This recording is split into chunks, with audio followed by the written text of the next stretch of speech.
રાજ્યમાં દિન પ્રતિદિન બાગાયતી ખેતીનો વ્યાપ વધતો જાય છે અને એનો વ્યાપ વધુ વિસ્તરે એના માટે રાજ્ય સરકારે એક મહત્ત્વનો નિર્ણય લીધો છે.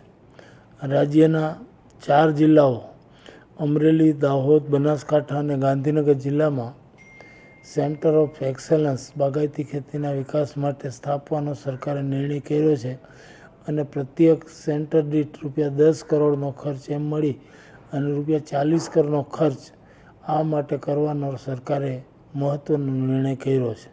બાગાયતી પાકોનું વાવેતર દિન પ્રતિદિન વધતું જાય છે અને વધતી વસ્તીના પોષણક્ષમ આહાર માટે પણ આ અત્યંત જરૂરી છે.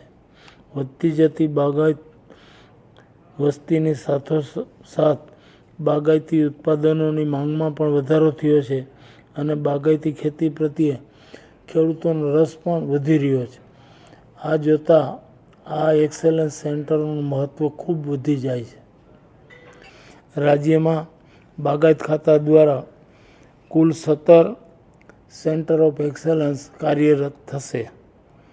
આ કેન્દ્રો ખાતે શાકભાજી પાકો, ફળ પાકો અને મસાલા પાકોના ટેકનોલોજી નિદર્શન, આધુનિક નર્સરી, રક્ષિત ખેતીના નિદર્શનો, ટ્રેનિંગ કેન્દ્ર, સૂક્ષ્મ સિંચાઈ પદ્ધતિ, વોટર હાર્વેસ્ટિંગ સ્ટ્રક્ચર, સંકલિત પેક હાઉસ અને સંગ્રહ વ્યવસ્થા તેમજ વેધર સ્ટેશન જેવી સુવિધાઓ ઊભી થશે.